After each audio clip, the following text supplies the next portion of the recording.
الفائزين برضا الله أما بعد. ഏറ്റവും ബഹുമാനാദരവോട് നിറഞ്ഞ സത്യവിശ്വാസികളെ, അല്ലാഹു സുബ്ഹാനഹു വ തആല നമ്മുടെ ഈ ഒരു പരിശുദ്ധമായ സംഗമം ഒരു സാലിഹായ അമലായി നമ്മിൽ നിന്ന് സ്വീകരിക്കട്ടെ. നമ്മളിവിടെ ഒരുമിച്ച് കൂടിയിരിക്കുന്നത് അള്ളാഹുവിൻ്റെ മഹത്തുക്കളായിരിക്കുന്ന അസ്ഹാബുൽ ബദറിനെ അനുസ്മരിക്കാനും അവരുടെ പേരുകൾ പറഞ്ഞുകൊണ്ട് നാഥനായ റബ്ബിനോട് ദുആ ചെയ്യാനും അതുപോലെ പരിശുദ്ധമായ ഇൽമിൻ്റെ മജ്ലിസിൽ പങ്കെടുക്കാനുമാണ്. അല്ലാഹു സുബ്ഹാനഹു വ തആല ഇത് നമ്മിൽ നിന്ന് ഖബൂൽ ചെയ്യട്ടെ. നമ്മിൽ നിന്ന് മരണപ്പെട്ട ആളുകളുടെ ബർസഖിയായ ജീവിതം അല്ലാഹു സുബ്ഹാനഹു വ തആല സന്തോഷത്തിലും റാഹത്തിലും ആക്കി കൊടുക്കട്ടെ. എന്തെങ്കിലും പ്രയാസങ്ങൾ ഖബറിൽ അനുഭവിക്കുന്നുണ്ടെങ്കിൽ ഈ മജ്ലിസിൻ്റെ ബറക്കത്ത് കൊണ്ട് അല്ലാഹു സലാമത്ത് നൽകി അനുഗ്രഹിക്കട്ടെ. മുഅ്മിനീങ്ങളെ, ഇൽമിൻ്റെ മജ്ലിസ് എന്ന് പറഞ്ഞാൽ ഒരു മുഅ്മിനായ മനുഷ്യനെ സംബന്ധിച്ചിടത്തോളം അവനക്ക് അള്ളാഹുവിലേക്ക് അടുക്കണമെന്നുണ്ടെങ്കിൽ അമൽ ചെയ്യൽ ആവശ്യമാണ്. അമൽ ചെയ്യണമെന്നുണ്ടെങ്കിൽ ഇൽമ് ആവശ്യമാണ്. നിസ്കരിക്കാനും നോമ്പെടുക്കാനും സൽക്കർമ്മങ്ങൾ ചെയ്യാനും താല്പര്യമുണ്ടായാൽ മാത്രം പോരാ. മറിച്ച് എങ്ങനെ ചെയ്താലാണ്, എന്തൊക്കെ ചെയ്താലാണ് എൻ്റെ റബ്ബ് എൻ്റെ പ്രവർത്തനങ്ങൾ സ്വീകരിക്കപ്പെടുക എന്നതിനെ സംബന്ധിച്ച് അറിവും ആവശ്യമാണ്. ആ അറിവ് നേടാനാണ് നമ്മളൊക്കെ മജ്ലിസ് നൂറിൻ്റെ സദസ്സുകളിൽ അതുപോലെയുള്ള നല്ല സദസ്സുകളിൽ വന്നിരിക്കുന്നത്. അറിവ് ലഭിക്കാനാണ്. ബഹുമാനപ്പെട്ട ഇമാം ഗസാലി റഹ്മത്തുള്ളാഹി അലൈഹി പറഞ്ഞ പോലെ സുന്നത്തായ നിസ്കാരങ്ങൾ കൊണ്ട് ജോലിയാകുന്നതിനേക്കാൾ വലിയ പുണ്യമാണ് ഇസ്തിമാഉൽ ഇൽമിൻ നാഫിഇ ഫിൽ ആഖിറ. ആഖിറത്തിൽ ഉപകാരം ചെയ്യുന്ന ഇൽമ് കേൾക്കൽ, അത് സുന്നത്തായ നിസ്കാരങ്ങളെക്കാൾ പുണ്യമാണ് എന്നാണ്. അല്ലാഹു സുബ്ഹാനഹു വ തആല നമ്മൾ കേൾക്കുന്നത് പോലെ പഠിക്കുന്നത് പോലെ അമൽ ചെയ്യാനുള്ള ഒരു തൗഫീഖും മനസ്സും നമുക്ക് നൽകി അനുഗ്രഹിക്കട്ടെ.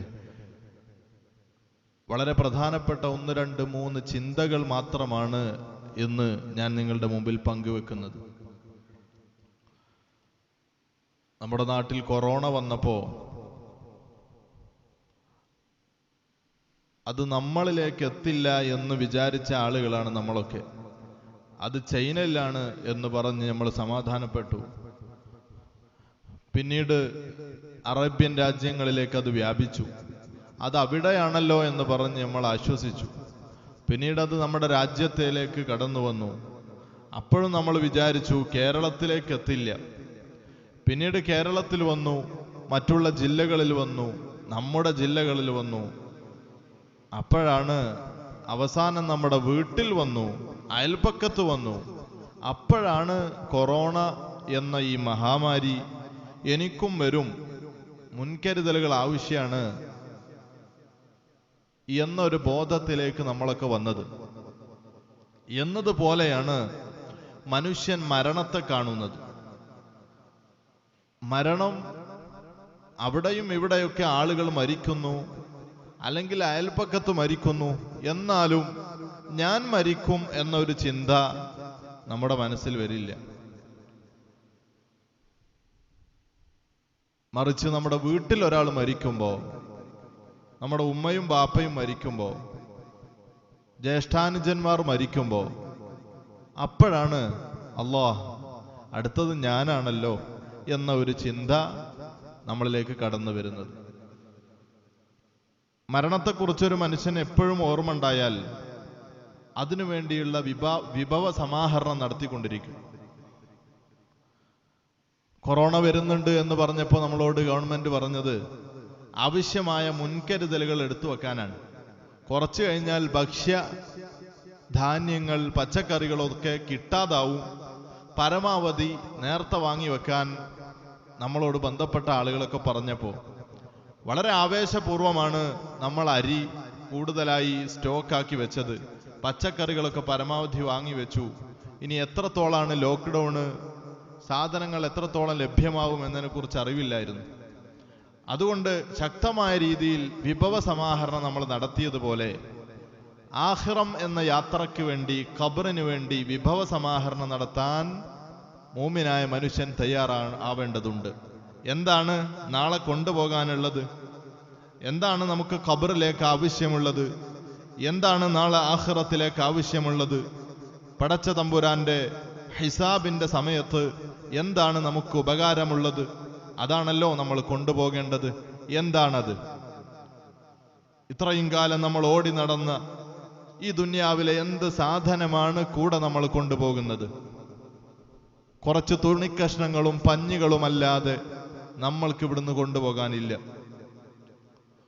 നമ്മളെ കൂടെ ഉണ്ടായിരുന്നവർ ആരും നമ്മളെ കൂടെ പോരാൻ തയ്യാറാകുന്നില്ല. വാപ്പ സുഖമില്ലാതെ കിടക്കുമ്പോൾ ഹോസ്പിറ്റലിൽ കൊണ്ടുപോകണമെന്ന് പറഞ്ഞാൽ ആരെങ്കിലുമൊക്കെ കൂടെ പോരും. പക്ഷേ ഖബറിലേക്ക് വാപ്പ പോകുമ്പോൾ മക്കൾ കൂടെ ഉണ്ടാവില്ല, ഭാര്യ ഉണ്ടാവില്ല. എന്ന് വേണ്ട, ഒരു മനുഷ്യനെ സംബന്ധിച്ചിടത്തോളം ഏറ്റവും പ്രധാനപ്പെട്ട, അവനോട് ഒട്ടിച്ചേർന്ന് ജീവിക്കുന്ന ഒരു സാധനമാണ് മൊബൈൽ ഫോൺ. ഈ മൊബൈൽ ഫോൺ നമ്മളാരും നമ്മളിൽ നിന്ന് മാറ്റി വെക്കാറില്ല. നമ്മൾ അങ്ങാടിയിൽ പോകുമ്പോഴും ഒരു മനുഷ്യനോട് ഏറ്റവും കൂടുതൽ ബന്ധമുള്ള ആളാരാണെന്ന് ചോദിച്ചാൽ മൊബൈൽ ഫോൺ എന്നാണ് ഉത്തരം. ഭാര്യയോ ഉമ്മയോ വാപ്പയോ അല്ല. കാരണം നമ്മൾ അങ്ങാടിയിൽ പോകുമ്പോൾ ഭാര്യ കൂടെ ഉണ്ടാവില്ല. പള്ളിയിൽ പോകുമ്പോഴും അങ്ങാടിയിൽ പോകുമ്പോഴും ബാത്റൂമിൽ പോകുമ്പോഴും എവിടെ പോകുമ്പോഴും കൂടെയുള്ള സാധനമാണ് മൊബൈൽ ഫോൺ. ഇനി രാത്രി കിടക്കുകയാണെങ്കിലും ഭാര്യനേക്കാൾ അടുത്ത് കിടക്കുന്നത് മൊബൈൽ ഫോണാണ്. ഈ മൊബൈൽ ഫോൺ നമ്മൾ മരിച്ചു കഴിഞ്ഞാൽ നമ്മുടെ കൂടെ ഇല്ല. കയ്യിൽ കെട്ടിയിരുന്ന വാച്ചില്ല, വിരലിൽ ധരിച്ചിരിക്കുന്ന മോതിരമില്ല, ഒന്നുമില്ല. പിന്നെ എന്താണ് ഇവിടുന്ന് കൊണ്ടുപോകാനുള്ളത്? നാളെ ഉപകാരമുള്ളത് എന്താണ്? അതാണ് തഖ്വ.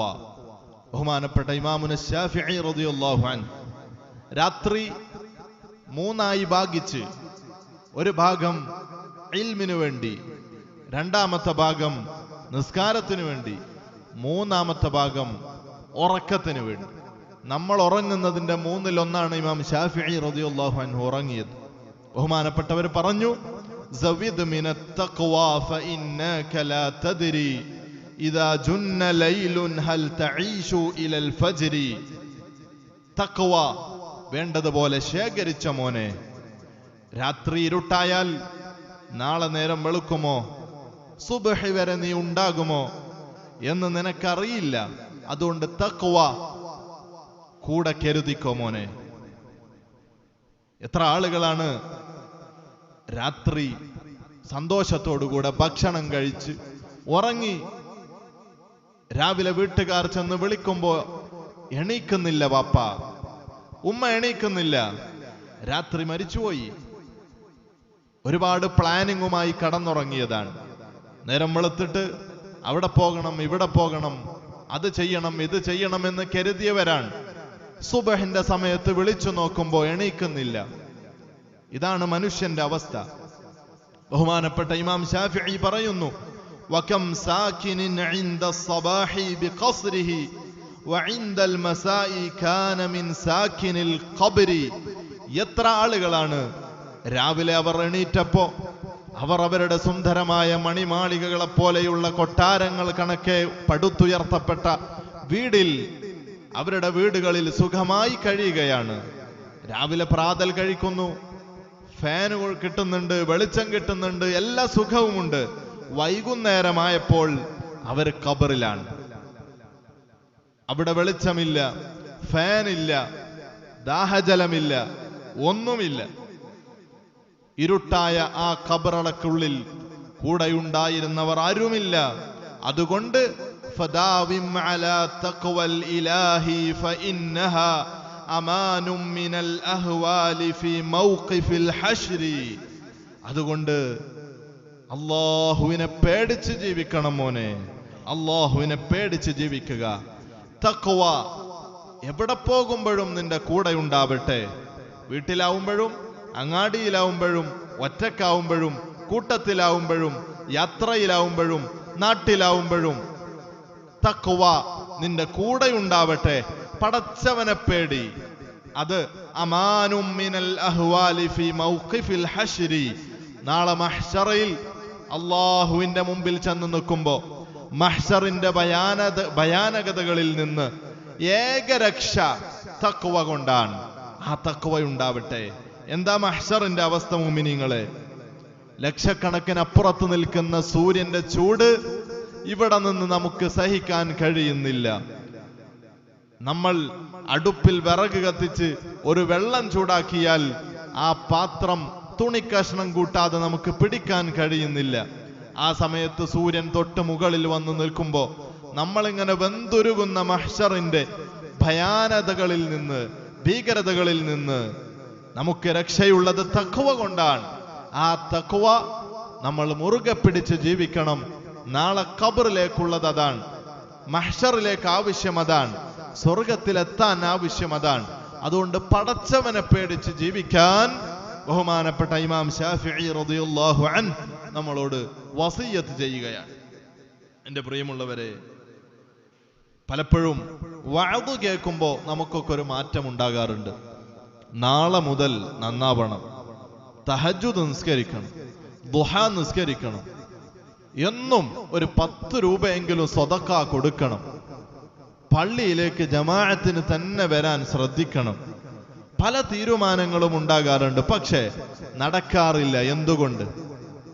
അല്ലാഹുവിനിക്ക് നമ്മൾ തെറ്റ് ചെയ്ത് നമ്മുടെ ഹൃദയത്തിന് വലിയ രീതിയിൽ കറ വന്നു പോയാൽ, ഹൃദയം മലീമസമായി പോയാൽ, നന്മകളിലേക്ക് പോലും പിന്നെ ചെല്ലാൻ പറ്റാത്ത അവസ്ഥയായി മാറുകയാണ്. ജമാഅത്തായി നിസ്കരിക്കണമെന്ന് നമ്മൾ തീരുമാനമെടുക്കുന്നു, കഴിയുന്നില്ല. കാരണം നമ്മൾ ഒരു തെറ്റ് ചെയ്തത് കൊണ്ടാണ്. തെറ്റ് ചെയ്ത് അള്ളാഹുവിനോട് തൗബ ചെയ്യാതെ മുന്നോട്ട് ഇങ്ങനെ പോയപ്പോ അള്ളാഹു നമുക്ക് നന്മ ചെയ്യാനുള്ള അവസരം പോലും ഇല്ലാതാക്കി. നന്മയുടെ കവാടങ്ങൾ നമ്മുടെ മുമ്പിൽ കൊട്ടിയടച്ചു. ഇനി നിസ്കരിക്കാൻ നമുക്ക് കഴിയാത്തൊരവസ്ഥയിലേക്ക് നമ്മൾ മാറുകയാണ്. എന്തുകൊണ്ട്? ചെയ്ത തെറ്റിന് പടച്ച തമ്പുരാനോട് തൗബ ചെയ്യാത്തത് കൊണ്ട്. തൗബ അള്ളാഹുവിന്റെ കോടതിയിൽ നമ്മൾ അള്ളാഹുവിന്റെ തൗബയുടെ കവാടം ഒരിക്കലും അടക്കപ്പെടുന്നില്ല. റമദാനായാൽ മാത്രമൊന്നല്ല തൗബ ചെയ്യാൻ പറ്റുക, എപ്പോഴും പടച്ച റബ്ബേ മനസ്സുകൊണ്ട് പറഞ്ഞാൽ മതി, നാവിന്റെ പോലും ആവശ്യമില്ല. പടച്ച റബ്ബേ ചെയ്തു പോയ തെറ്റുകൾക്ക് പുറത്തു തരണേ എന്ന് പറയാൻ നമ്മൾ റമദാൻ കാത്തു നിൽക്കുന്നത് എന്തിനാണ് മുഅ്മിനീങ്ങളെ? നമുക്ക് നന്മകൾ തടയപ്പെടുകയാണ്. ഒരിക്കൽ ഒരു മഹാനായ മനുഷ്യൻ ഇങ്ങനെ ഇരുന്ന് കരയുകയാണ്. സുഹൃത്തുക്കൾ വന്ന് ചോദിച്ചു, മായുബ്കീക് ഹൽ മിൻ വജഇ യുലിമുക, എന്തെങ്കിലും പ്രയാസമുണ്ടോ? എന്താണ് കരയുന്നത്? അദ്ദേഹം പറഞ്ഞു, എന്തെങ്കിലും വേദനയുണ്ടോ? അതാണോ കരയുന്നത്? എന്താണ്? അദ്ദേഹം പറഞ്ഞു, അശദ്ദു, വേദനയൊന്നുമല്ല, അതിനേക്കാൾ ഗൗരവമാണ്. അപ്പൊ അവര് ചോദിച്ചു, കുടുംബത്തിൽ നിന്ന് ആരെങ്കിലും മരണപ്പെട്ടതാണോ? അദ്ദേഹം പറഞ്ഞു, അശദ്ദു, അതിനേക്കാൾ വലിയ പ്രശ്നമാണ്. അപ്പൊ അവര് ചോദിച്ചു, ബിസിനസ് എന്തെങ്കിലും തകർന്നു പോയോ? എന്താ സാമ്പത്തികമായ വല്ല നഷ്ടവും സംഭവിച്ചോ? അദ്ദേഹം പറഞ്ഞു, അശദ്ദു, അതിനേക്കാൾ ഗൗരവമാണ്. എന്താണ് പിന്നെ പറ്റിയത്? ഇതിനേക്കാളൊക്കെ ഗൗരവമുള്ളത് എന്താണ്? അദ്ദേഹം പറഞ്ഞു, നിംതു ബിൽ അംസി വലം അഖറ വിർദി, ഞാൻ പതിവായി ഓതുന്ന സൂറത്തുകൾ ഓതാതെ, സ്വലാത്ത് ചൊല്ലാതെ, ദിക്ർ ചൊല്ലാതെയാണ് ഇന്നലെ അറിയാതെ ഉറങ്ങിപ്പോയി. സുബ്ഹാനല്ലാഹ്, അതിന്റെ പേരിലാണ് കരയുന്നത്. കാരണം ഇത് നാളേക്ക് ആവശ്യമുള്ളതാണ്. ദുനിയാവിലെ സമ്പത്ത് പോയാലും ജോലി പോയാലും എന്തെന്നെ വന്നാലും അതൊന്നും നാളേക്ക് ആവശ്യമുള്ളതല്ല. അതിന്റെ പേരിൽ കരയേണ്ടതില്ല. മറിച്ച് നാളേക്ക് ആവശ്യമുള്ളത്, ഖബറിലേക്ക് മഹ്ശറിലേക്ക് ആവശ്യമുള്ളത്, അത് ഞാൻ പതിവായി ചൊല്ലുന്ന ദിക്റുകളാണ്, സ്വലാത്തുകളാണ്, പരിശുദ്ധമായ ഖുർആനാണ്. അത് നഷ്ടപ്പെട്ട് അറിയാതെ ഉറങ്ങിപ്പോയത് കൊണ്ടാണ് ബഹുമാനപ്പെട്ടവർ കരയുന്നത്. എന്നിട്ട് പറയുന്നു, ഇത് ഞാൻ എന്തെങ്കിലും തെറ്റ് ചെയ്തത് കൊണ്ട് അള്ളാഹു തടഞ്ഞതായിരിക്കുമോ റബ്ബേ എന്ന് പറഞ്ഞ് ബഹുമാനപ്പെട്ടവർ കരയാണ്. എൻ്റെ പ്രിയപ്പെട്ട മുഅ്മിനീങ്ങളെ, ഇത് നമുക്ക് വലിയൊരു മാതൃകയാവണം. ഒരു മുഅ്മിനായ മനുഷ്യനെ സംബന്ധിച്ചിടത്തോളം സങ്കടമുണ്ടാവേണ്ടത് നാളേക്ക് ചെയ്യേണ്ട, ആഖിറത്തിന് വേണ്ടി ചെയ്യേണ്ട പണികൾ ചെയ്യാതാവുമ്പോഴാണ്. ജോലിയോ ബിസിനസ്സോ മറ്റൊന്നും പ്രശ്നമല്ല. കാരണം അതൊന്നും നമുക്ക് ആഖിറത്തിലേക്ക് ഉപകരിച്ചോളണമെന്നില്ല. നാളെ ആഖിറത്തിലേക്ക് ആവശ്യമുള്ള കാര്യങ്ങൾ നഷ്ടപ്പെടുമ്പോ, മുടങ്ങിപ്പോകുമ്പോ മുഅ്മിനിന്റെ ഖൽബ് പൊട്ടുകയാണ്. അതാണ് മഹാന്റെ ജീവിതത്തിലൂടെ നമുക്ക് കാണാൻ സാധിച്ചത്. എൻ്റെ പ്രിയമുള്ളവരെ, മക്കളുടെ കാര്യത്തിൽ നമ്മൾ ശ്രദ്ധിക്കുന്നത് വളരെ നല്ല കാര്യമാണ്. കാരണം അല്ലാഹു സുബ്ഹാനഹു വ തആല നമുക്ക് തരുന്ന ചില നിഅ്മത്തുകൾ ഇരുതലമൂർച്ചയുള്ളതാണ്. ഒരു ഭാഗം നന്മയുണ്ടെങ്കിൽ മറുഭാഗം അപകടമാണ്. ഉദാഹരണമായി നമ്മുടെ ഗ്യാസ് സിലിണ്ടർ, അതുപോലെ കറണ്ട്, ഇതൊക്കെ നല്ലതിനും ഉപയോഗിക്കാം. കയ്യബദ്ധം വന്നാൽ ശരീരത്തിന് ഹാനി സംഭവിക്കുന്ന പ്രശ്നങ്ങളാണ്. തല പോകും, കൈ പോകും, കണ്ണ് പോകും, റൂഹും പോകും. അപകടമാണ്. എന്നതുപോലെയാണ് മക്കളെ കൊണ്ട് ഉപകാരം ഉണ്ടാവും, ഉപദ്രവം ഉണ്ടാവും. ഒരു വസ്തുവിനും പറ്റാത്തവരായി നമ്മുടെ മക്കൾ മാറും. ചിലപ്പോൾ നാട്ടുകാരത്ര പോലും നമുക്ക് മക്കളെ കൊണ്ട് ഉപകാരം കിട്ടൂല. അങ്ങനത്തെ മക്കളായി നമ്മുടെ മക്കൾ മാറും. അതിൻ്റെ ഒരു ഭാഗം നന്മയുണ്ട്, ഒരു ഭാഗം മോശമുണ്ട്.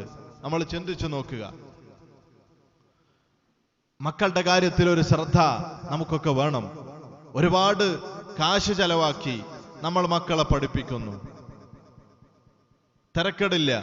എന്താണ് നിങ്ങൾ ഇതുകൊണ്ട് ലക്ഷ്യമാക്കുന്നത്? എൻ്റെ മുഅ്മിനീങ്ങളെ, എന്താണ് ലക്ഷ്യമാക്കുന്നത്? ആ മക്കൾ വളർന്നു വന്ന് അവർ നല്ല ജോലി നേടിയാൽ അൽഹംദുലില്ലാ, ഖൈറാൻ. ഇത് ജനങ്ങളുടെ മുമ്പിൽ ഖൈറാണ്, അൽഹംദുലില്ലാ. ജനങ്ങൾ നല്ലത് പറയാനാണെങ്കിൽ തിരക്കടില്ല. അതല്ല, ആഖിറത്തിന് വേണ്ടി എന്തെങ്കിലും ഒരു കാര്യം ഈ മക്കളെ കൊണ്ട് കിട്ടണമെങ്കിൽ നമ്മൾ ദുനിയാവ് പഠിപ്പിക്കുന്നതിൻ്റെ പകുതി ശ്രദ്ധയും കാശും ചെലവാക്കി അവർക്ക് മതം പഠിപ്പിക്കാൻ, അവർക്ക് ധാർമ്മികത നൽകാൻ നമ്മൾ തയ്യാറാകേണ്ടതുണ്ട്. ഇല്ലെങ്കിൽ മാതാപിതാക്കൾക്ക് കിട്ടേണ്ട നന്മ ഈ മക്കളിൽ നിന്ന് കിട്ടാതാവും. കാരണക്കാർ നമ്മൾ തന്നെയാണ്. ഒരു ഡോക്ടർ ആത്മഹത്യ ചെയ്ത് നമുക്കറിയാം. സംഭവം എന്താണെങ്കിലും ഒരു ആലിം ആത്മഹത്യ ചെയ്തത് നിങ്ങൾ എവിടെയെങ്കിലും കേട്ടിട്ടുണ്ടോ? പടച്ചോനെ പേടിയുള്ള ഒരു തഖ്വയുള്ള ഒരു മനുഷ്യൻ ആത്മഹത്യ ചെയ്തത് കേട്ടിട്ടുണ്ടോ? ഇല്ല. അള്ളാഹുവിനെ പേടിയുള്ള ഒരാളും ആത്മഹത്യ ചെയ്യില്ല. അതുകൊണ്ട് എൻ്റെ പ്രിയപ്പെട്ട ഉമ്മ, നിങ്ങൾ മക്കൾക്ക് ആത്മീയത നൽകണം, മതബോധം നൽകണം, ധാർമ്മികത നൽകണം. അല്ലാതെ എന്ത് ദുന്യവിയായ ജോലികൾക്ക് വേണ്ടി നിങ്ങൾ അവരെ പഠിപ്പിച്ചാലും ആഖിറത്തിൽ നിങ്ങൾക്കൊരു ഉപകാരവുമില്ല. അത് നമ്മൾ മനസ്സിലാക്കണം. അതുകൊണ്ട് മക്കളുടെ കാര്യത്തിൽ നല്ലൊരു ശ്രദ്ധ നമുക്ക് വേണം. നമ്മുടെ മക്കൾ പ്രയാസപ്പെട്ട് നമ്മൾ പഠിപ്പിച്ച് വലുതായി അവർ കല്യാണം കഴിക്കുകയും അവർക്ക് അത്യാവശ്യം സമ്പത്താവുകയും ചെയ്യുമ്പോൾ ഉമ്മയ്ക്ക് കിട്ടേണ്ട വില കിട്ടുന്നില്ല, ബാപ്പയ്ക്ക് കിട്ടേണ്ട വില കിട്ടുന്നില്ല. ഭാര്യ 1-ാം നമ്പർ ആകുന്നു, ഉമ്മയും ബാപ്പയും 2-ാം നമ്പർ ആകുന്നു. ഇതെന്തുകൊണ്ട് സംഭവിച്ചതാണ്? നിങ്ങളുടെ പ്രശ്നമാണ്. നിങ്ങൾ മക്കൾക്ക് മതബോധം നൽകിയില്ല. അവർക്ക് നിങ്ങൾ ഭൗതിക വിദ്യാഭ്യാസത്തിന് വേണ്ടി സൗകര്യങ്ങൾ ചെയ്തു കൊടുത്തപ്പോ മതത്തിന്റെ നിയമങ്ങൾ അവരെ പഠിപ്പിക്കാൻ നിങ്ങൾ മദ്രസയിൽ 7:15-നും 7:30-ക്കുമാണ് സ്കൂളിലേക്ക് പോകാൻ വേണ്ടി ഉസ്താദിനോട് സമ്മതം ചോദിക്കുന്നത്. ഭാര്യയും ഉമ്മയും വീട്ടിലൊരു പ്രശ്നം ഉണ്ടാവുമ്പോ ഭാര്യയുടെ കൂടെയാണ് നിങ്ങളുടെ മക്കൾ നിൽക്കുന്നത്, ഉമ്മാന്റെ കൂടെ, നിങ്ങളുടെ ഭാര്യയുടെ കൂടെയല്ല. അഥവാ കുട്ടിയുടെ ഉമ്മാന്റെ കൂടെയല്ല, ബാപ്പയുടെ കൂടെയല്ല. എന്തുകൊണ്ട്? നിങ്ങൾ അവർക്ക് ഭൗതിക വിജ്ഞാനമാണ് കൊടുത്തത്. അതോടൊപ്പം മതബോധമുള്ള ഒരു കുട്ടിയായി നിങ്ങൾ അവരെ വളർത്തിയില്ല. നിങ്ങളുടെ പ്രശ്നമാണ്. അതുകൊണ്ട് അവനാൻ ചെയ്തത് അവനാൻ തന്നെ അനുഭവിക്കണം. അത് മറ്റുള്ളവർക്ക് കിട്ടിയിട്ട് കാര്യമില്ല. അതുകൊണ്ട് എൻ്റെ മുഅ്മിനീങ്ങളെ, മക്കളുടെ കാര്യത്തിൽ ശ്രദ്ധിച്ചാൽ നമുക്ക് നന്ന്. ഖബറിൽ നമ്മൾ ഒറ്റക്കാകുന്ന ഒരു അന്തരീക്ഷത്തിൽ 7ഉം 14ഉം ഒക്കെ നമ്മുടെ മക്കളും കുടുംബങ്ങളും നടത്തും. അത് നാട്ടുകാര് പറയുന്നതിന് പേടിച്ചിട്ടാണ്, മോശല്ലേ എന്ന് വിചാരിച്ചിട്ടാവാം. അത് കഴിഞ്ഞ് ഉമ്മാന്റെയും ഉപ്പാന്റെയും ഹദറത്തിലേക്ക് ഫാത്തിഹ ഓതുന്ന എത്ര മക്കൾ നിങ്ങൾക്കുണ്ട് എന്ന് നിങ്ങളൊന്ന് ആലോചിച്ച് നോക്കുക. 1 വർഷം കഴിഞ്ഞാൽ, 2 വർഷം കഴിഞ്ഞാൽ നിങ്ങളുടെ മക്കളുടെ, നിങ്ങളുടെ വീട്ടിൽ നിന്ന് നിങ്ങളുടെ ഖബറിലേക്ക് സൂറത്തുൽ യാസീൻ വരുമോ? ഫാത്തിഹ വരുമോ? എന്തെങ്കിലും ഖൈറാത്ത് വരുമോ? നിങ്ങളുടെ പേരിൽ അവർ സ്വതക്ക കൊടുക്കുമോ? എന്തെങ്കിലും ചെയ്യുമോ എന്ന് നമ്മൾ ചിന്തിച്ചു നോക്കുക. ഇല്ല എന്നാണ് ഉത്തരമെങ്കിൽ ആരാണ് ഇതിന് ഉത്തരവാദി? രക്ഷിതാക്കൾ തന്നെയല്ലേ, ഉമ്മയല്ലേ, ബാപ്പയല്ലേ? മദ്രസ 5-ാം ക്ലാസ് കഴിഞ്ഞ് നിർത്താൻ ആരാണ് പ്രേരിപ്പിച്ചത്? 7 കഴിഞ്ഞ് നിർത്താൻ ആരാണ് പ്രേരിപ്പിച്ചത്? 10 കഴിഞ്ഞ് +2 പറഞ്ഞേക്കാതെ നിർത്താൻ ആരാണ് പറഞ്ഞത്? നമ്മൾ തന്നെയാണ്. അതിന് സപ്പോർട്ട് ചെയ്തവർ നമ്മളാണ്. അതുകൊണ്ട് നമ്മൾ വളർത്തിയ പ്രശ്നങ്ങൾ എന്തൊക്കെയാണ് എന്ന് ഇപ്പൊ നമുക്കറിയില്ല. ഇപ്പൊ നമുക്ക് ജോലി ഉണ്ടാവും, സ്ഥാനമുണ്ടാവും, മക്കളുടെ കേടുപാടും പ്രശ്നവും ഇപ്പൊ നമ്മളറിയില്ല. മറിച്ച് ഖബറിൽ ചെന്നാൽ എന്താണ് എനിക്ക് എൻ്റെ മക്കളെ കൊണ്ട് കിട്ടിയത് എന്ന് എല്ലാ വാപ്പയും ഉമ്മയും ശരിക്ക് ചിന്തിക്കുന്ന ഒരു ഘട്ടമായിരിക്കും അത്. അള്ളാഹു കാത്തു രക്ഷിക്കട്ടെ. പ്രിയപ്പെട്ട മുഅ്മിനീങ്ങളെ, മക്കളെ നമ്മൾ നല്ലതുപോലെ വളർത്താൻ ശ്രദ്ധിക്കേണ്ടതുണ്ട്. ഇന്ന് നടക്കുന്ന എല്ലാ പ്രശ്നങ്ങളും നമ്മുടെ പുതിയ തലമുറയിൽ നിന്ന് ഉടലെടുക്കുന്നതാണ്. അത് നമ്മൾ മക്കളെ വളർത്തുന്നിടത്ത് ശ്രദ്ധിക്കേണ്ട ഒരുപാട് കാര്യങ്ങളുണ്ട്. ഒരുപാട് കാര്യങ്ങൾ അതുമായി ബന്ധപ്പെട്ട് പറയാനുണ്ട്. ആദരവായ റസൂലുള്ളാഹി സ്വല്ലല്ലാഹു അലൈഹി വസല്ലം അവരുടെ ഭാര്യമാരെ സംബന്ധിച്ച് പരിശുദ്ധമായ ഖുർആൻ പറയുന്നുണ്ട്, യാ നിസാ അൻ-നബിയ്യി ലസ്തുന്ന കഅഹദിൻ മിനൻ നിസാ ഇൻ ഇത്തഖൈതുൻ. അല്ലാഹുവിന്റെ റസൂലിന്റെ ഭാര്യമാരെ, നിങ്ങൾ മറ്റുള്ള പെണ്ണുങ്ങളെ പോലെയല്ല. നിങ്ങൾക്ക് തഖ്വയുണ്ടെങ്കിൽ, നോക്കൂ, നിങ്ങൾ അല്ലാഹുവിന്റെ റസൂലിന്റെ ഭാര്യമാർക്ക് പോലും സവിശേഷതയുണ്ടായത് തഖ്വ കൊണ്ടാണ് എന്ന് പറഞ്ഞാൽ ഒരു ഹോജക്കും തഖ്വ ഒഴിവാക്കിയിട്ടുള്ള കളിയില്ല എന്നർത്ഥം. അല്ലാഹുവിന്റെ റസൂലിന്റെ ഭാര്യമാരെ, നിങ്ങൾക്ക് മറ്റുള്ളവരെക്കാൾ ഉയർച്ചയുള്ളത്, സ്ഥാനമുള്ളത് തഖ്വയുണ്ടെങ്കിലാണെന്ന് പരിശുദ്ധമായ ഖുർആൻ. തഖ്വയില്ലാതെ ആർക്കും മുന്നോട്ട് പോകാൻ സാധിക്കില്ല മുഅ്മിനീങ്ങളെ. നമ്മുടെ മക്കളുടെ കാര്യത്തിൽ, പെൺകുട്ടികളുടെ കാര്യത്തിൽ നല്ലതുപോലെ ഒരു ശ്രദ്ധ നമുക്ക് വേണം. ഞാൻ ചോദിക്കട്ടെ, എന്തുകൊണ്ടാണ് നമ്മുടെ നാട്ടിൽ തിന്മകൾ ഇങ്ങനെ വളർന്ന് പന്തലിക്കുന്നത്? ഏറ്റവും കൂടുതൽ കേൾക്കുന്ന പ്രശ്നം എന്താണ്? ലൈംഗികമായ പ്രശ്നങ്ങളാണ്, വ്യഭിചാരമാണ്, അല്ലെങ്കിൽ പിടിച്ചുപറി, തട്ടിക്കൊണ്ടുപോക്ക്, ഇങ്ങനെയുള്ള എല്ലാ വേണ്ടവൃത്തികളും നമ്മുടെ പെൺകുട്ടികൾ ശരീരം മുഴുവൻ മറക്കാതെയാണ് നടക്കുന്നത്. അതുകൊണ്ട് സംഭവിക്കുന്നതാണ്. ശരീരത്തിന്റെ ഔറത്തുകൾ മറക്കേണ്ടതുപോലെ മറച്ച് നടന്നാൽ ഖൽബിന് സോക്കേടുള്ള മനുഷ്യന്മാരെ കണ്ണ് പതിയില്ല. പരിശുദ്ധമായ ഖുർആൻ പറയുന്നു, പെണ്ണുങ്ങളോടാണ് പറയുന്നത്, ഫലാ തഖ്ളഅന ബിൽ ഖൗൽ, നിങ്ങൾ കൊഞ്ചിക്കൊഴഞ്ഞുകൊണ്ട് സംസാരിക്കരുത്. ദൃഢതയോടുകൂടെ, നല്ല ധൈര്യത്തോടുകൂടെ, കനത്ത ശബ്ദത്തിലാണ് സംസാരിക്കേണ്ടത്. നിങ്ങൾ കൊഞ്ചിക്കൊഴഞ്ഞുകൊണ്ട് സംസാരിക്കരുത്. ഫയത്മഅല്ലദീ ഫീ ഖൽബിഹി മറദ്, ഹൃദയത്തിന് രോഗമുള്ള ചില ഞരമ്പ് രോഗികൾ ഉണ്ടാവും, അവർക്ക് ആഗ്രഹം തോന്നും. അപ്പൊ നിങ്ങൾക്കും കുറ്റം കിട്ടും, നിങ്ങളെ കാരണം കൊണ്ടാണെങ്കിൽ. അതുകൊണ്ട് സ്ത്രീകൾ ശ്രദ്ധിച്ചിട്ടേ സംസാരിക്കാവൂ. കൊഞ്ചിക്കൊഴഞ്ഞുകൊണ്ട് സംസാരിക്കാൻ പാടില്ല എന്ന് പരിശുദ്ധമായ ഖുർആൻ. മറ്റൊരു സ്ഥലത്ത് കാണാം, വഖർന ഫീ ബുയൂതികുന്ന, ആവശ്യമില്ലാതെ നിങ്ങൾ ഇറങ്ങി നടക്കരുത്, വീട്ടിൽ അടങ്ങി ഒതുങ്ങിയിരിക്കണം. നിങ്ങളെ ശരീരത്തിന്റെ ഔറത്തുകളൊക്കെ വെളിവാക്കി നിങ്ങൾ ആവശ്യമില്ലാതെ അങ്ങാടിയിലൂടെ തെണ്ടി നടക്കരുത്.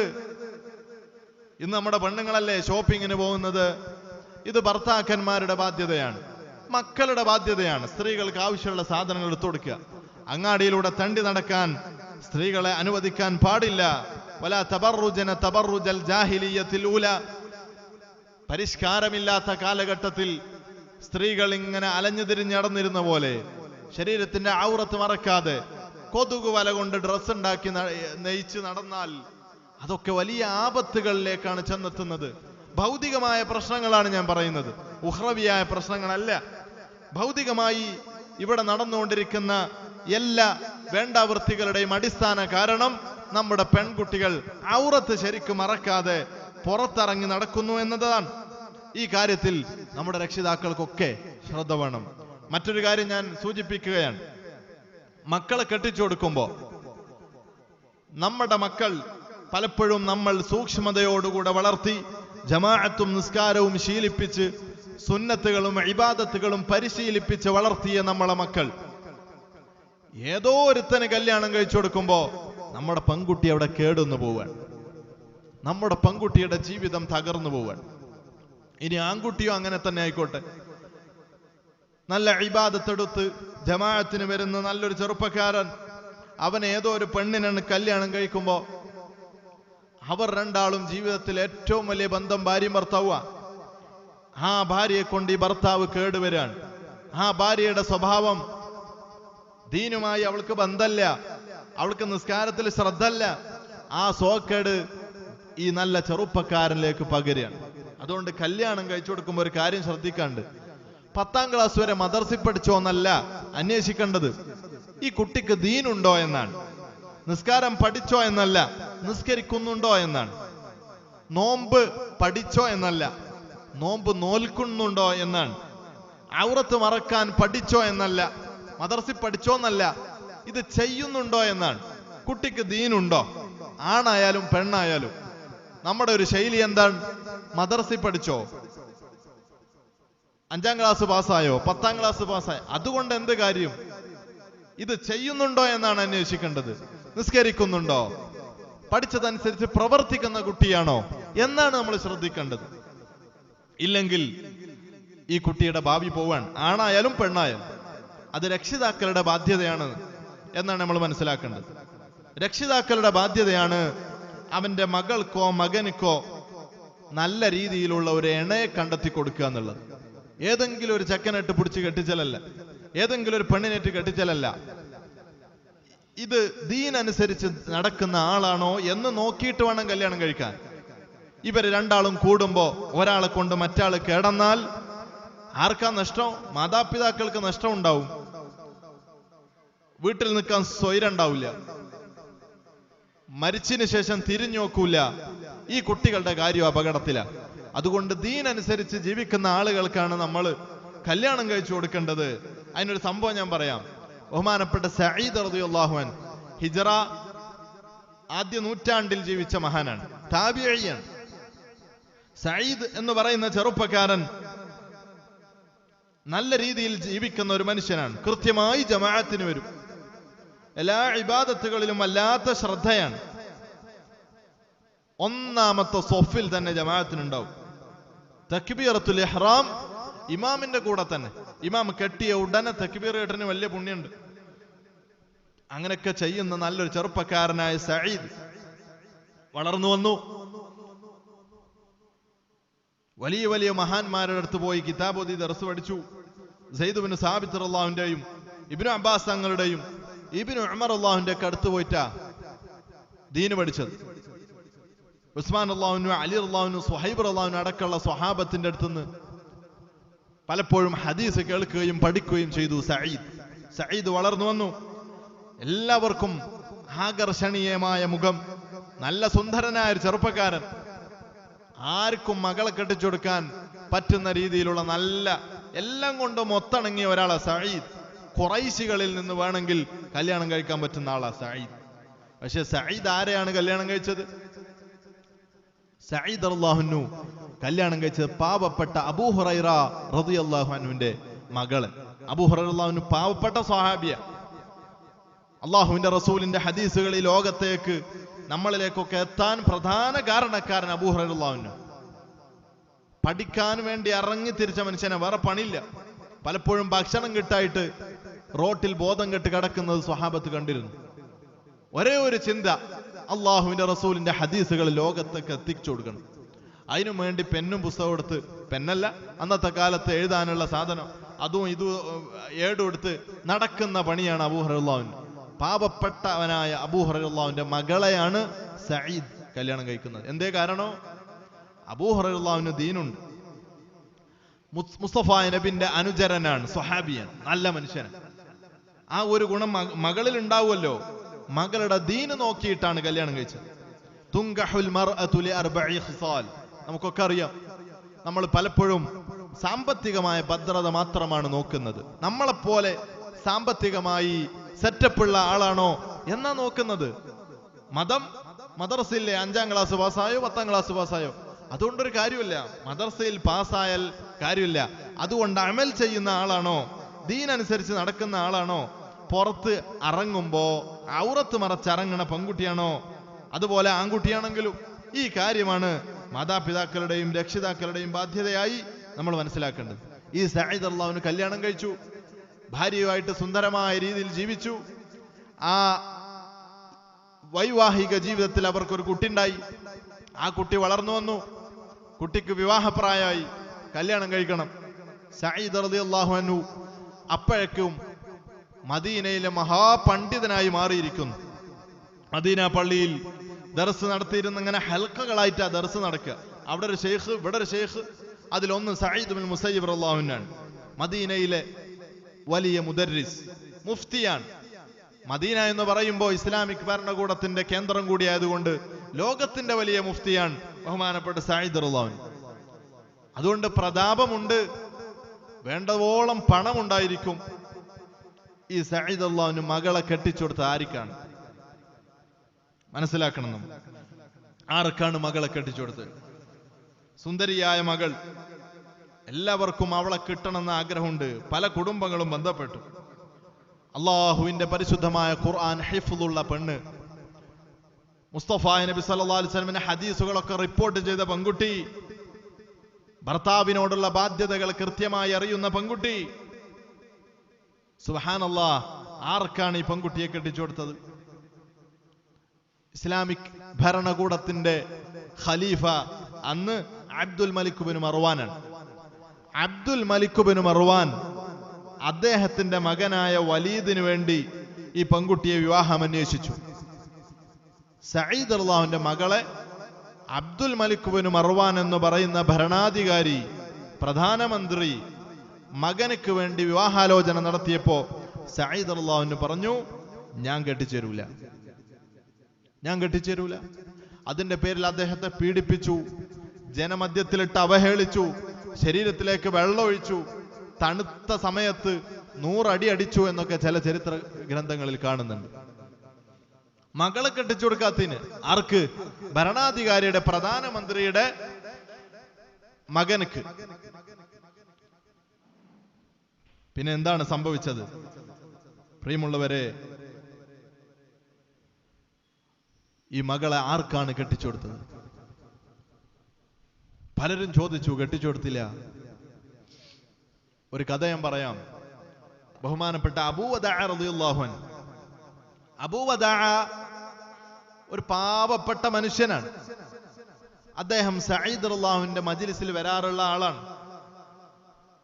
കുറച്ച് ദിവസമായി കാണുന്നില്ല. അങ്ങനെ കാത്തുനിന്ന് ഒടുക്കം അദ്ദേഹം വന്നപ്പോ സഈദ് ഇബ്നു മുസയ്യിബ് റളിയല്ലാഹു അൻഹു ചോദിച്ചു, അബൂ വദാഅ എവിടെയായിരുന്നു?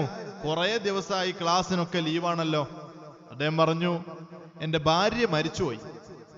അപ്പൊ അതുമായി ബന്ധപ്പെട്ട ചുറ്റുപാടിലാണ്. ഭാര്യ മരിച്ചതാ. എന്നാ ഞങ്ങളൊക്കെ വിവരം അറിയിച്ചിരുന്നെങ്കിൽ ഞങ്ങൾക്കൊക്കെ വരായിരുന്നല്ലോ എന്ന് ഷെയ്ഖ് പറഞ്ഞു.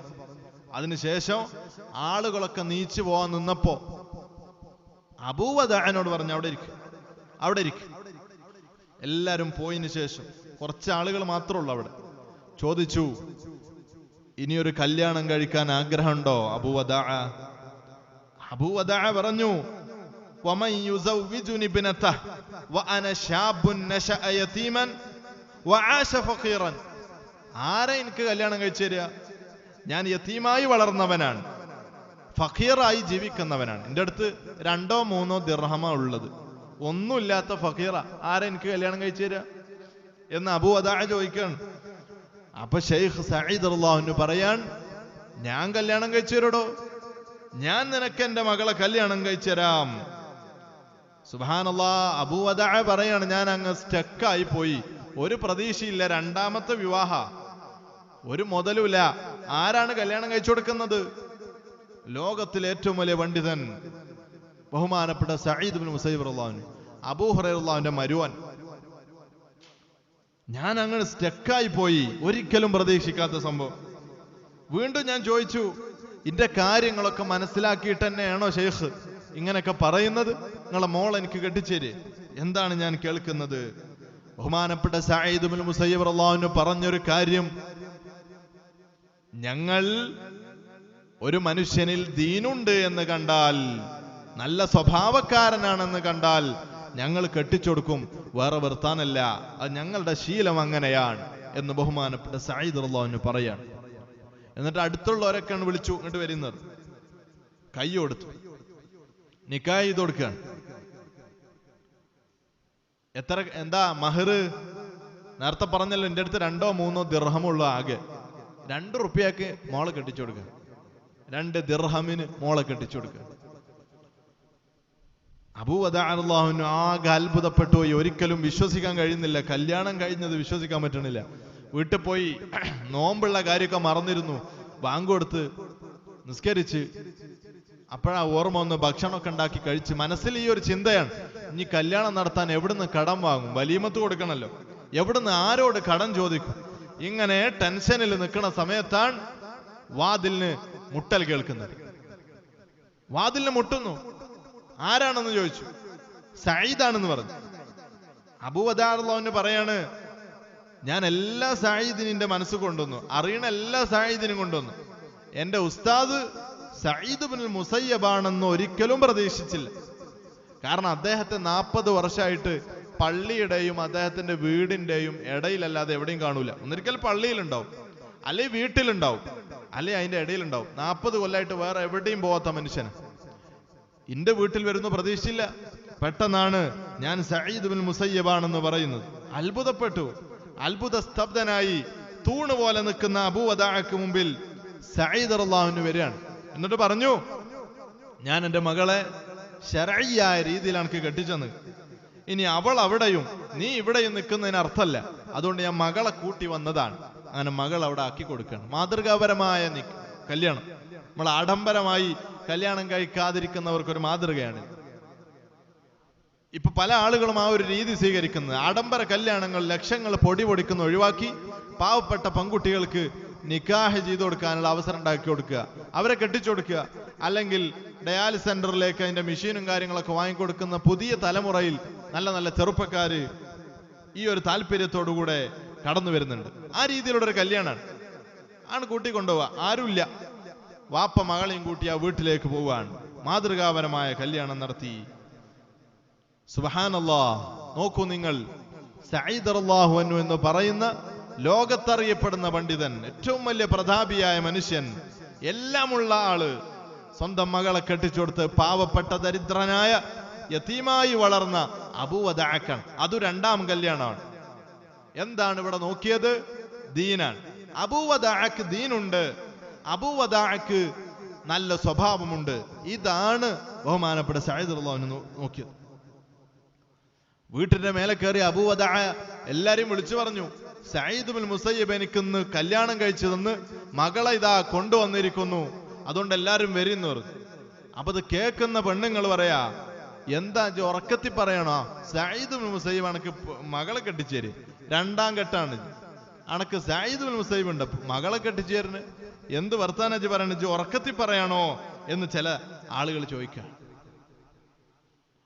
വേറെ പല ആളുകളും പറഞ്ഞു, എന്താണ് ഇദ്ദേഹത്തിന് പറ്റി, ഇതെന്താ ഒരു അത്ഭുത മനുഷ്യനാണല്ലോ, ഇങ്ങനെ ആരെങ്കിലും കല്യാണം കഴിച്ചു കൊടുക്കുമോ?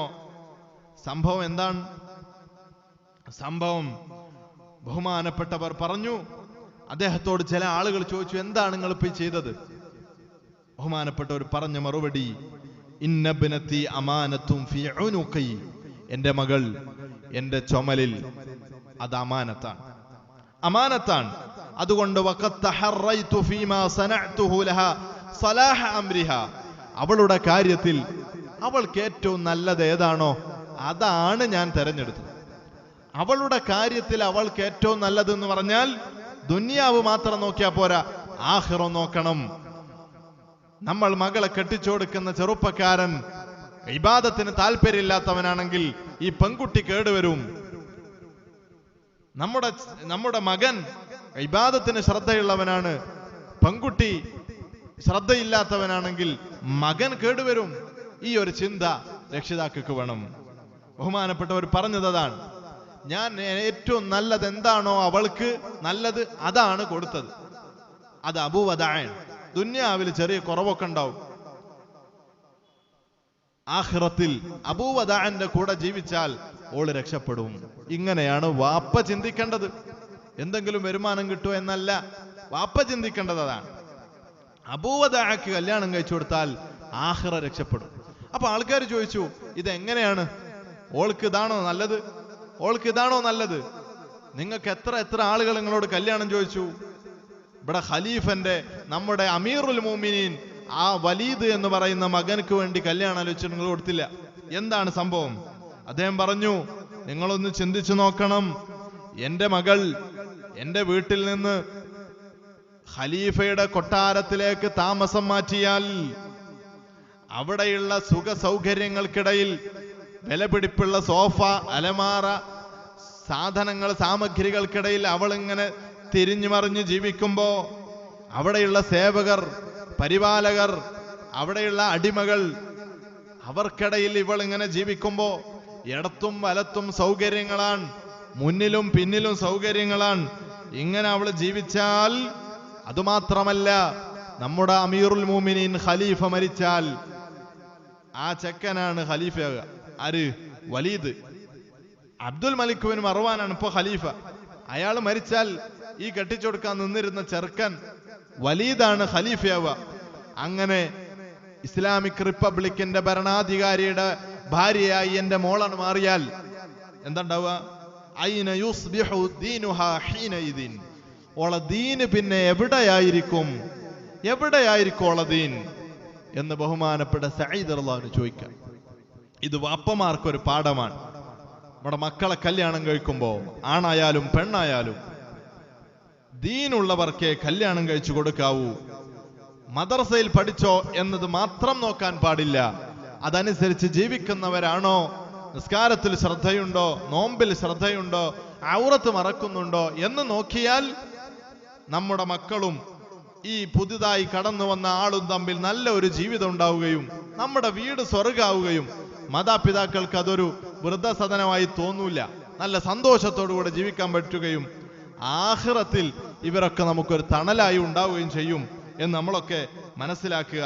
അല്ലാഹു സുബ്ഹാനഹു വ തആല നമ്മുടെ മക്കളെ സ്വാലിഹീങ്ങളായ മക്കളിൽ ഉൾപ്പെടുത്തി അനുഗ്രഹിക്കട്ടെ. മുത്തഖീങ്ങളിൽ, മുഅ്മിനീങ്ങളിൽ അല്ലാഹു അവരെയും നമ്മളെയും ഉൾപ്പെടുത്തി അനുഗ്രഹിക്കട്ടെ. ജന്നാത്തുൽ ഫിർദൗസിൽ അമ്പിയാക്കളോടുകൂടെ, ഔലിയാക്കളോടുകൂടെ, സ്വാലിഹീങ്ങളോടുകൂടെ അല്ലാഹു നമ്മളെയും ബന്ധപ്പെട്ടവരെയും മാതാപിതാക്കളെയും മക്കളെയും ഒരുമിച്ച് കൂട്ടി അനുഗ്രഹിക്കട്ടെ.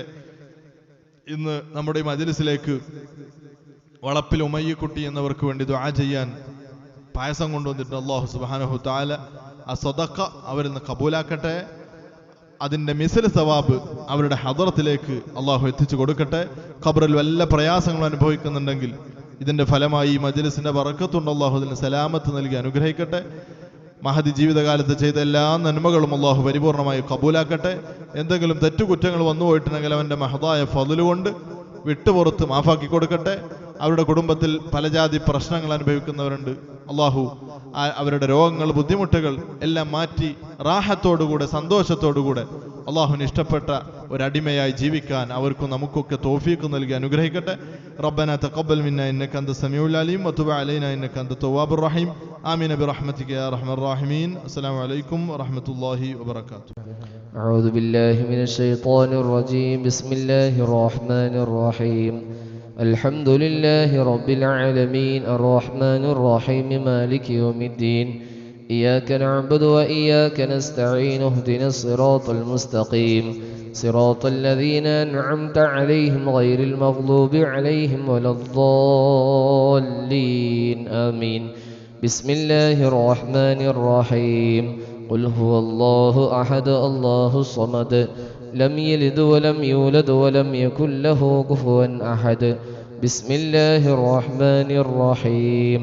قل هو الله أحد الله الصمد لم يلد ولم يولد ولم يكن له كفوا أحد. بسم الله الرحمن الرحيم. قل هو الله أحد الله الصمد. بسم الله الرحمن الرحيم. قل أعوذ برب الفلق من شر ما خلق ومن شر غاسق إذا وقب ومن شر النفاثات في العقد ومن شر حاسد إذا حسد. بسم الله الرحمن الرحيم. قل أعوذ برب الناس ملك الناس إله الناس من شر الوسواس الخناس الذي يوسوس في صدور الناس من الجنة والناس.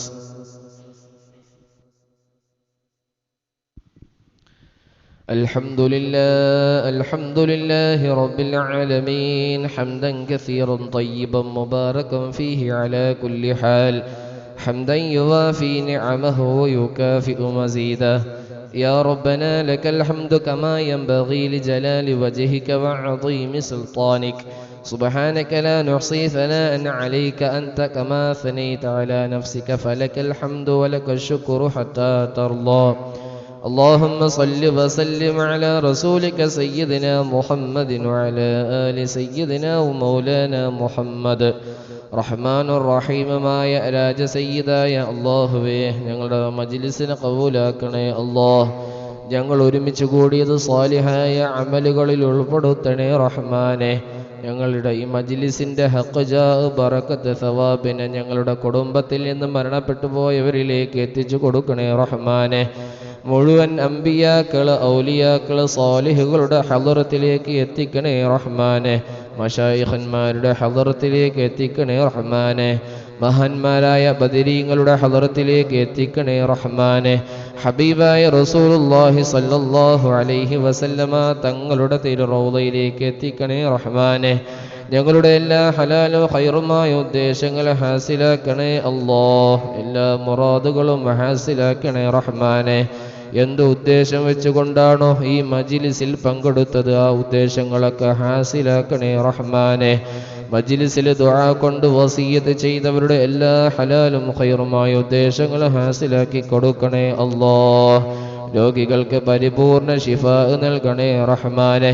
ഞങ്ങളിൽ പല ആളുകളും രോഗം കൊണ്ട് വലയുന്നവരാണല്ലോ റഹ്മാനെ. എല്ലാ രോഗങ്ങൾക്കും പരിപൂർണ ശിഫാ നൽകണേ അല്ലാഹ്.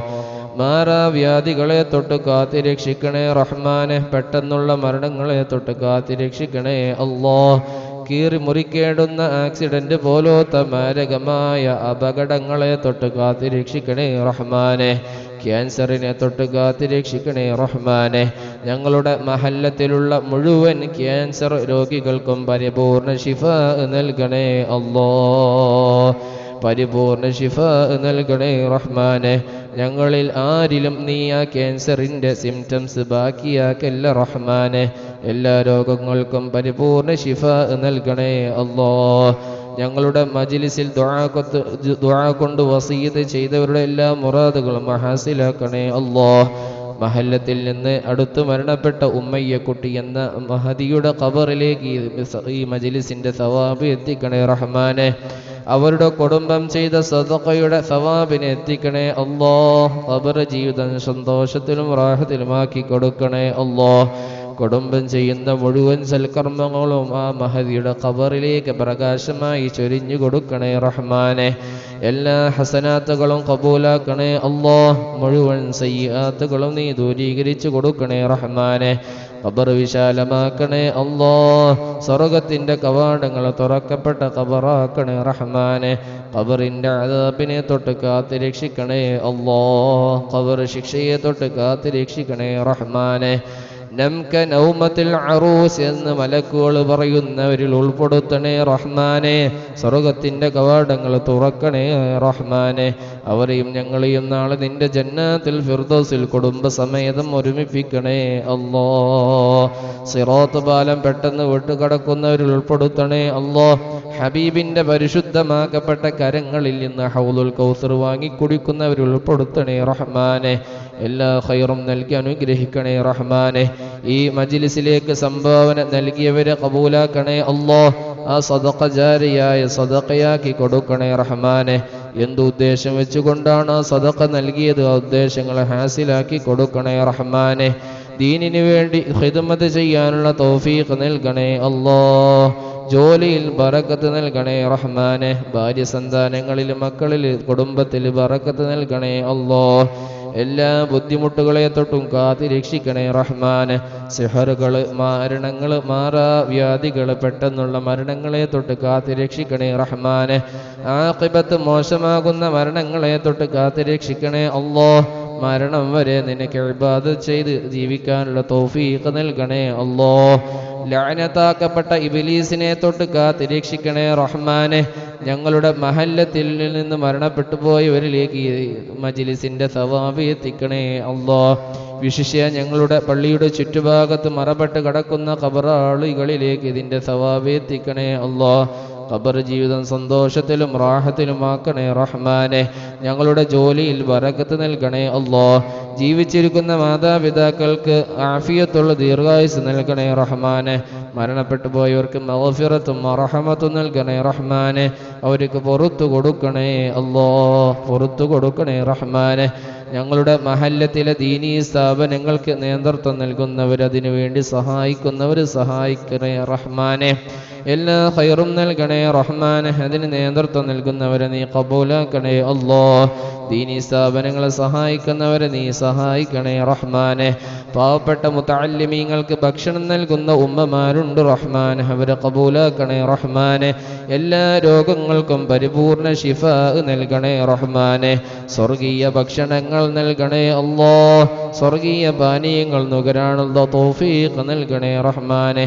ഞങ്ങൾക്ക് നിന്റെ സ്വർഗം ഔദാര്യമായി നൽകണേ അല്ലാ. കടങ്ങൾ വീട്ടാനുള്ള തൗഫീഖ് നൽകണേ അല്ലാ. പ്രായമായവർക്ക് അനുയോജ്യമായ ഇണത്തുണ നൽകണേ റഹ്മാനെ. വിവാഹപ്രായമെത്തിയവർക്ക് അനുയോജ്യമായ ഇണത്തുണ നൽകണേ റഹ്മാനെ. കുടുംബജീവിതം സന്തോഷത്തിലും റാഹത്തിലുമാക്കണേ റഹ്മാനെ. ഞങ്ങളുടെ ആഖിബത്ത് നന്നാക്കണേ അല്ലാ. മരിക്കുന്ന സമയത്ത് ഈമാനോടുകൂടെ ലാ ഇലാഹ ഇല്ലല്ലാ എന്ന കലിമത്ത് തൗഹീദ് ഉറക്കെ ഉച്ചരിച്ചുകൊണ്ട് ഹബീബിന്റെ ഫോട്ടോ കണ്ട്, സ്വർഗത്തിന്റെ ഫോട്ടോ കണ്ട് മരിക്കുന്നവരിൽ ഉൾപ്പെടുത്തണേ റഹ്മാനെ. ഞങ്ങൾ മരിച്ചു കിട്ടിയാൽ മതിയെന്ന് പറയുന്ന രോഗങ്ങളെ തൊട്ട് കാത്തുരക്ഷിക്കണേ അല്ലാ. اللهم اجعل جمعنا هذا جمعا مرحوما وتفرقنا من بعده تفرقا معصوما ولا تجعل فينا ولا منا ولا معنا شقيا ولا مطرودا ولا محروما. ربنا آتنا في الدنيا حسنة وفي الآخرة حسنة وقنا عذاب النار. ربنا تقبل منا إنك أنت السميع العليم وتب علينا إنك أنت التواب الرحيم. آمين برحمتك يا أرحم الراحمين. بفضل صلى الله على محمد صلى الله عليه وسلم. صلى الله على محمد صلى الله عليه وسلم. اللهم صل على محمد يا رب صل عليه وسلم وصل على